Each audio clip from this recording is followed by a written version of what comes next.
पण कुठंतरी मनोज जरांगेला समाजाने डोक्यावर घेतलं की बाळू आवरले इसरला, अमोल खुने इसरला, सारेच इसरले. काय नाही केलं राव समाजासाठी. आज माझे तुम्हाला गप्पा हानीत नाही माझी काय वाट लागली. मी जेलला गेलो त्या टायमाला आहे का माझा मुलगा आहे का 1-1.5 वर्षाचा असेल आणि माझ्या मुलाला आज बोलता येत नाही ह्याचं कारणीभूत फक्त मनोज जरांगे. कारण मी 2 वर्ष जेलला राहिलो, बाहेर आल्याच्या नंतर माझ्याकडे पैसा नाही राहिला, काय नाही, मी मुलाला दवाखाना केला नाही, काय नाही. आज माझा मुलगा मुका आहे, ह्याला कारणीभूत फक्त मनोज जरांगे. अहो हा मनोज जरांगे असा माणूस आहे एवढा नाटकी, खरं तमाशात पाहिजे होता हे माणूस.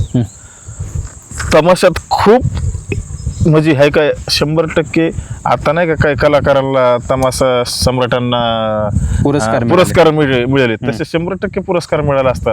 कारण खूप नाटकी माणूस आहे ह्यो माणूस. आता आहे का निजाम म्हणलं तर काही हरकत नाही, आता दुबईला जाणार आहे आणि इकडं माझे बांधव अपघातात गेलेत पण त्यांच्या घरी भेट देणार नाही हो माणूस. या माणसाला फक्त भूक आणि प्रसिद्धी ह्याच्या पलीकडे काहीही माहीत नाही.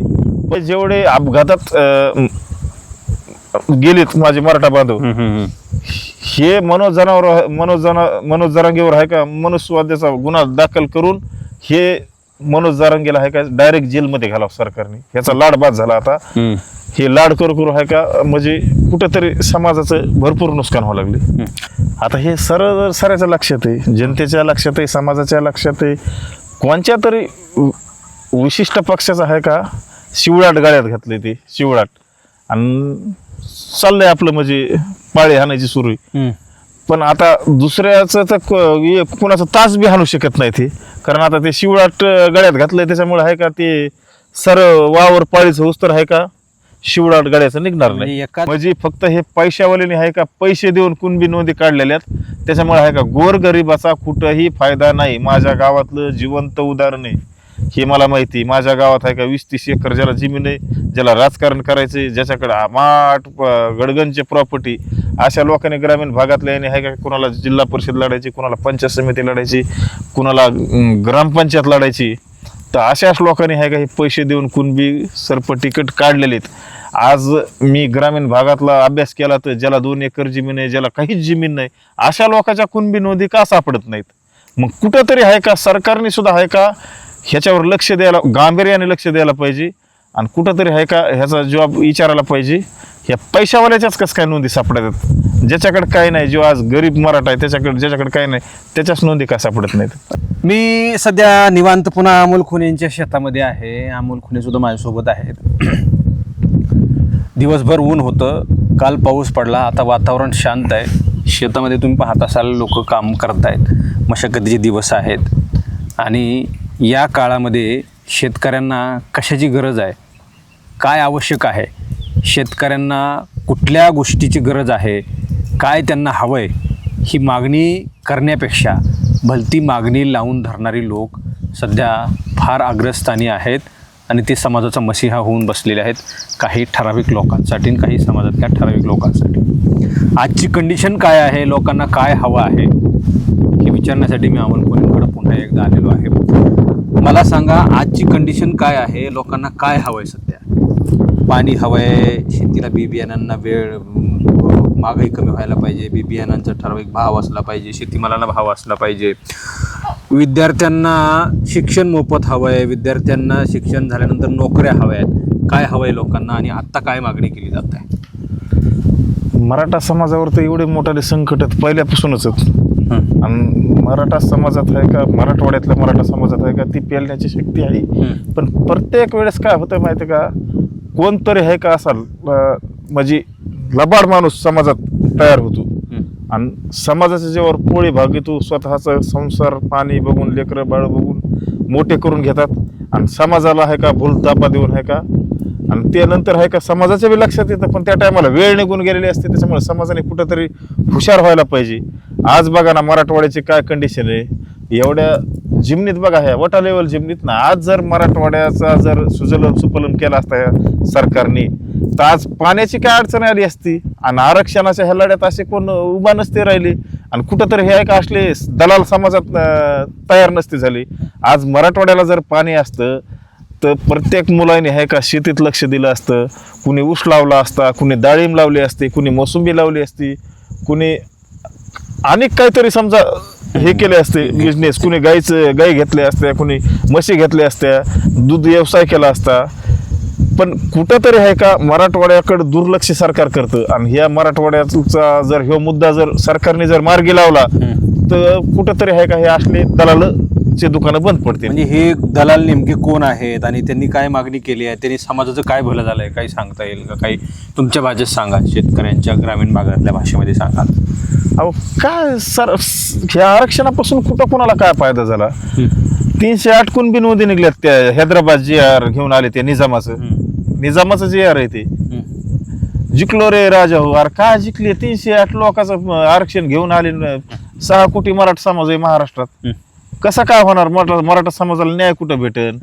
आणि त्याच्यात बी काही समजा काढलेलेच लोकांनी, ज्यांना 30-30, 40-40, 20-20 एकर शेती, ज्यांना राजकारण करायचंय, कुणाला पंचायत समितीला निवडून येऊन सभापती व्हायचंय पंचायत समितीचं, कुणाला जिल्हा परिषदला निवडून येऊन जिल्हा अध्यक्ष व्हायचं, किंवा जिल्हा परिषद सदस्य व्हायचंय, किंवा जिल्हा परिषदचं एखादं खातं सभापती काय भेटेल, कुणाला नगरसेवक व्हायचंय तर कुणाला नगराध्यक्ष व्हायचंय तर कुणाला महापूर व्हायचंय. म्हणजे फक्त हे पैशावाल्याने आहे का पैसे देऊन कुणबी नोंदी काढलेल्यात. त्याच्यामुळे आहे का गोरगरिबाचा कुठंही फायदा नाही. माझ्या गावातलं जिवंत उदाहरण आहे हे मला माहिती. माझ्या गावात आहे का 20-30 एकर ज्याला जमीन आहे, ज्याला राजकारण करायचंय, ज्याच्याकडे माठ गडगंजचे प्रॉपर्टी, अशा लोकांनी ग्रामीण भागातल्या याने आहे का कुणाला जिल्हा परिषद लढायची, कुणाला पंचायत समिती लढायची, कुणाला ग्रामपंचायत लढायची. तर अशाच लोकांनी आहे का हे पैसे देऊन कुणबी सरपटिकट काढलेले आहेत.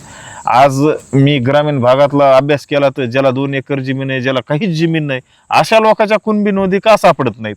मग कुठंतरी आहे का सरकारने सुद्धा आहे का ह्याच्यावर लक्ष द्यायला, गांभीर्याने लक्ष द्यायला पाहिजे. आणि कुठंतरी आहे का ह्याचा जबाब विचारायला पाहिजे. ह्या पैशावाल्याच्याच कसं काय नोंदी सापडतात? ज्याच्याकडे काय नाही, जो आज गरीब मराठा आहे त्याच्याकडे, ज्याच्याकडे काय नाही त्याच्याच नोंदी का सापडत नाहीत? ज्यांच्या नोंदी नाहीत त्यांच्यासाठी काय करायचं मग? आता मनोज जरांगीने तो जो सगळे सोयऱ्यांचा सरसकट आरक्षण द्या हा मुद्दा गाळून टाकला आहे, सोडून दिला आहे. तो कोर्स कसा विकलाय, काय केलंय त्यानं? मग मी तेच म्हणतो ना, मी ज्या टायमाला उपोषणाला बसलो होतो ते सगळे सोयरेचा तो माझ्या बॅनरला वर बी होता, पण तो मुद्दा सोडून दिला आता. आणि आता सरसकटचा सोडला, सरसकटचा बी सोडला. आता वेगळे स्टंटत काहीतरी. पण कुठंतरी मराठा समाजाला जर खरं जर लाभ घ्यायचा असेल तर ओबीसी पेक्षा फायद्याचं आरक्षण होतं हे EWS. कारण भारतातले सारे आंदोलन बंद झाले. EWS जेव्हापासून आरक्षण लागू झालं ना भारतात, बाहेर राज्यात बी, तेव्हापासून हे आरक्षणाचे सारे आंदोलन बंद झाले. फक्त हे महाराष्ट्रातच कुठंतरी हे असले दलाल समाजाला भावनिक करून स्वतःच्या पोळ्या भाजीत येत.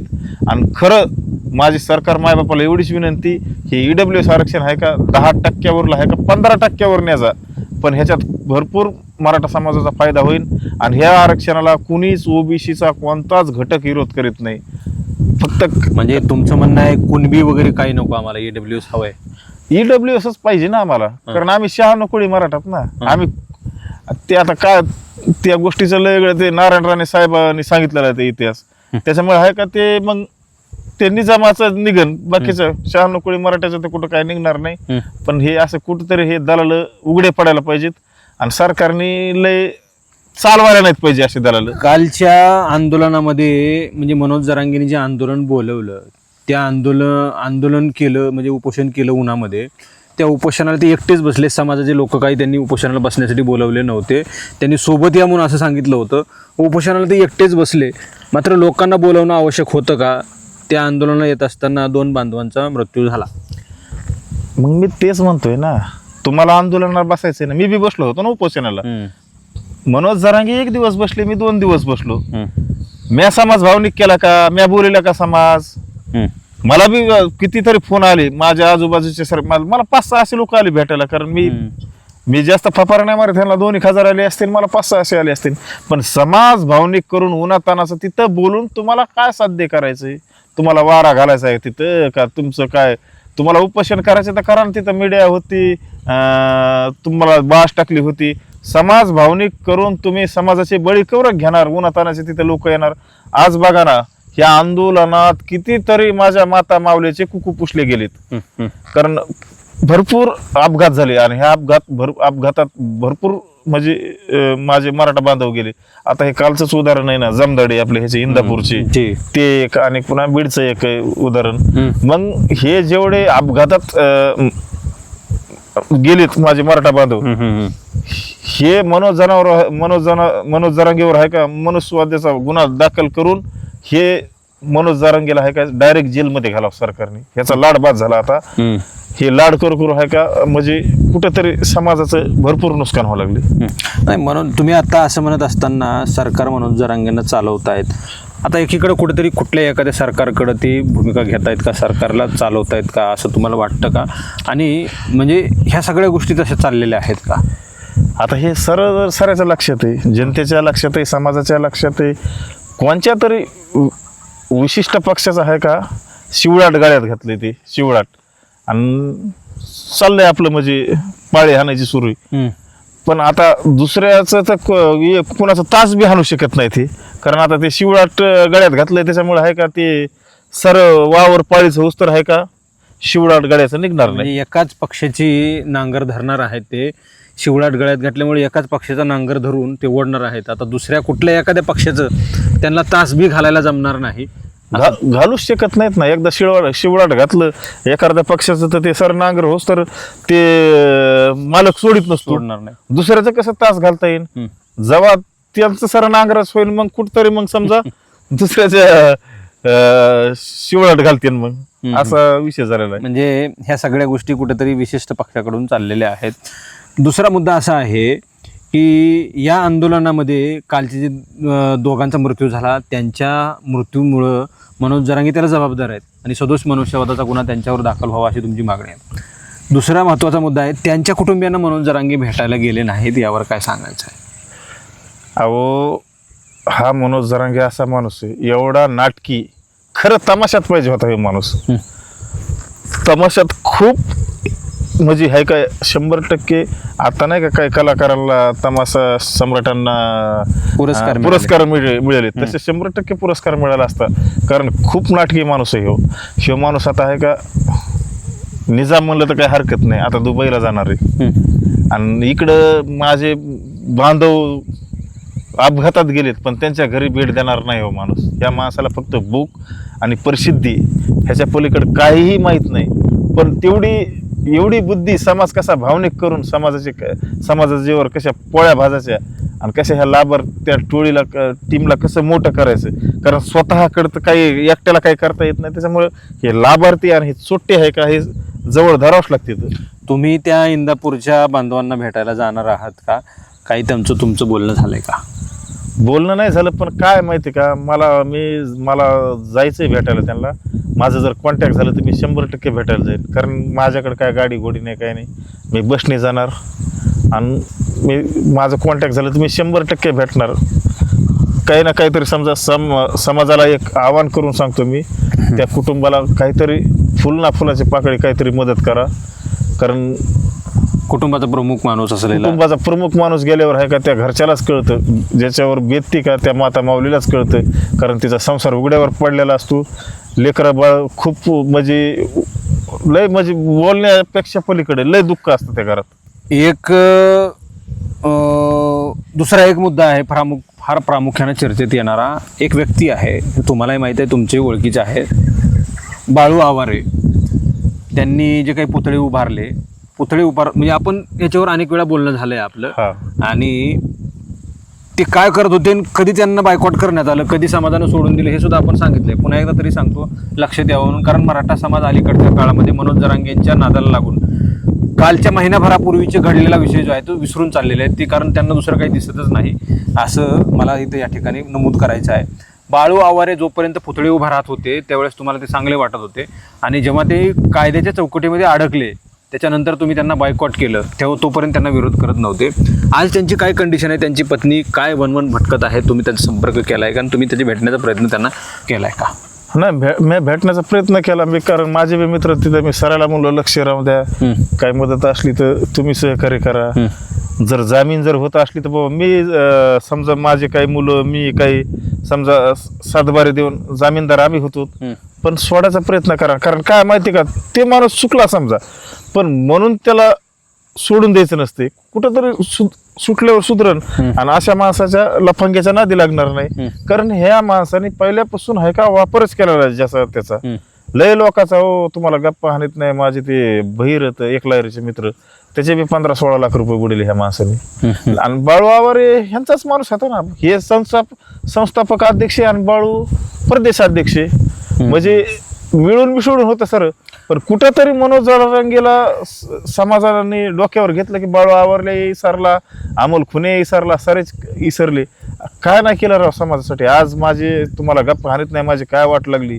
मी जेलला गेलो त्या टायमाला आहे का माझा मुलगा आहे का 1-1.5 वर्षाचा असेल आणि माझ्या मुलाला आज बोलता येत नाही ह्याचं कारणीभूत फक्त मनोज जरांगे. कारण मी 2 वर्ष जेलला राहिलो, बाहेर आल्याच्या नंतर माझ्याकडे पैसा नाही राहिला, काय नाही, मी मुलाला दवाखाना केला नाही, काय नाही. आज माझा मुलगा मुका आहे. ह्याला कारणीभूत फक्त मनोज जरांगे. स्वतः आम्हाला भयकून दिलं, आम्हाला करायला लावलं, आम्ही जेल हे भोगलं. आणि ज्या टायमाला मनोज जरांगेवर लाठीचार झाला त्या टायमाला आम्ही तिथं लाट्या काट्या खाल्ल्या, पण मनोज जरांगेला बाजूला काढून दिलं. आणि ज्या माता मावल्याचे डोके फुटले, आज त्या कोणी ऊस तोडायला जाते तर कोणी लोकांची इथं खुरपायला. आणि ह्याच्याच बायकोकडे कसं 2 लाखाचा मोबाईल, पोरीकडे 2-2 लाखाचा मोबाईल, पोरग इमानाने फिरते. अरे त्या माता मावल्याचे लेकरं काऊन फिरत नाहीत, तुझेच काय फिरते तर. आमचं तर वाटोळच केलं. आज पोझिशन अशी असा एवढा चांगला काळ होता ह्या माणसाने मग एवढं वाटोळं केलंय. पण एक दिवस समाजाच्या लक्षात येईल आणि त्या टायमाला समाज आहे का पायाखाली तुडल्याशिवाय सोडणार नाही. आज आहे मनोज जरांगेचे दिवसात आज काही निजामी आहे का ते ह्याच्यावर सोशल मीडियावर ह्याच्यावर कमेंट करून समजा ते फेक अकाउंट हे. पण त्या निजामाला तर मी भिकच घालीत नाही. आणि ते जे मायावर कमेंट करतात ना ते 100% निजामाच्या पैदायचं. मी त्यांना मोजीत बी नाही. आणि तुम्हाला माझ्या काय नादी लागायचं नाही 96 मराठ्याच्या, हे कुठं बी तुम्हाला खेटायला तयार आहे. कुठं बी जो माझ्यावर कमेंट करतोय ना त्याने फक्त आहे का माय बापाला बायकोला सरायला विचारून यायचं मी अमोल खुनेच्या नादी लागू का. जर तुझे माय बाप आई बायको बहीण नातेवाईक सारे म्हणले ना नादी लाग, मग तिथून पुढे नादी लाग. कारण मी आता विहिरीत पाय सोडलेली. तर या कमेंट करणाऱ्याला माझं एवढं सांगणं. फार वाईट परिस्थिती आहे. तुम्हाला फार हलक्यात वाटतंय सगळं. फार म्हणजे हा विषय फक्त एखादा कुठल्या अमोल खुने मनोज जरांगे पुरता मर्यादित नाही आहे. हा विषय महाराष्ट्राच्या मर्यादित आहे. महाराष्ट्राच्या जडणघडणीशी निगडीत आहे, मर्यादित संबंधित आहे. आणि त्यामुळे कुठे या प्रशासनाच्या लोकांनी किंवा मग सत्ताधारी राजकारणी लोकांनी मूग गिळून गप्प बसू नये. सत्ताधारी लोक प्रत्येक आंदोलन मग मनोज जरांगेचं असेल किंवा इतर कुणाचं असेल त्यांच्या पॉलिसीनं ते हाताळत असतात. त्यांचं ते बुद्धी कौशल्य असतं, त्यांचं ते टिकून ठेवण्याचं ते कौशल्य असतं. ते त्यांचं ते हातखंडे वापरतील. मात्र राज्यातला विरोधी पक्ष नेते काय करतात, विरोधी पक्ष काय करतो, त्यांचे राजकीय नेते नेमकं काय करतात. तुम्हाला उद्याच्याला 2 रुपये 2 मतं मिळणार आहेत आणि आपण नको बोलायला म्हणून राज्याचं सगळं वाटणं होऊ देत आहे. जसं गुन्हेगार करणाऱ्यापेक्षा सहन करणार तितकाच गुन्हेगार असतो, तसं तुम्ही सुद्धा गुन्हेगार आहात. सत्ताधारी पक्ष त्यांची सत्ता टिकवून ठेवण्यासाठी ते त्यांचं बुद्धी कौशल्य वापरतील, वाटतील ती ताकद वापरतील. ते तुम्ही सोडून देत ते मजा बघत बसणार असात विरोधी पक्षातली लोक, तर तुम्हाला समाज कुठलाच माफ करणार नाही. तुम्ही मनोज जरांगेंच्या विरोधामध्ये बोला नका बोलू, तुम्हाला झळा बसल्याशिवाय राहणार नाहीत.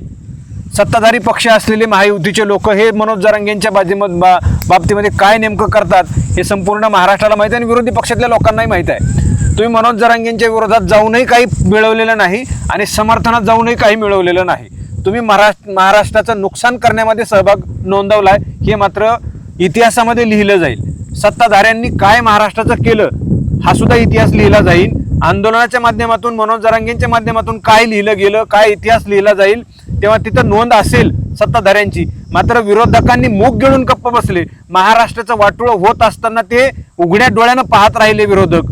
हे सुद्धा तिथं सुवर्ण अक्षरामध्ये काळ्या अक्षरामध्ये म्हटलं तरी हरकत नाही, हे लिहिलं जाणार आहे. त्यामुळे विरोधकांनी फार ऐश चैनीमध्ये राहायचं काही कारण नाही.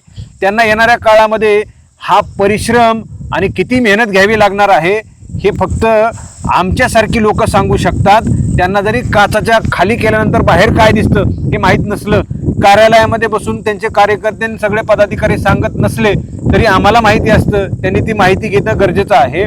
विरोधी पक्षांना सुद्धा माझं सांगणं आहे, सत्ताधारी सत्ता टिकवून ठेवण्यासाठी काहीही करत असतात. तुम्ही मात्र तमाशा बघितल्यासारखं हाताच्या घड्या घालून त्या ठिकाणी बसताय, हे महाराष्ट्र तुम्हाला विसरणार नाही. अलीकडच्या काळामध्ये तुम्ही कशा प्रकारे विरोधी पक्षाच्या लोकांनी कोणासाठी पाय घड्या घातलेल्या आहेत हे सुद्धा तुम्हाला विचारणा केली जाणार आहे येणाऱ्या काळामध्ये. आणि मतदानाच्या रूपामध्ये तुम्हाला त्याचा फटका बसल्याशिवाय राहणार नाही. त्यामुळे विरोधकांनी सुद्धा अजिबात या आंदोलनाच्या माध्यमातून खुश होता कामा नये. त्यांचं कशा प्रकारचं काय झालेलं आहे हे येणाऱ्या निवडणुकीमध्ये तुम्हाला सगळ्यांना पाहायला मिळेल, एवढंच या मुलाखतीच्या माध्यमातून सांगणार आहे.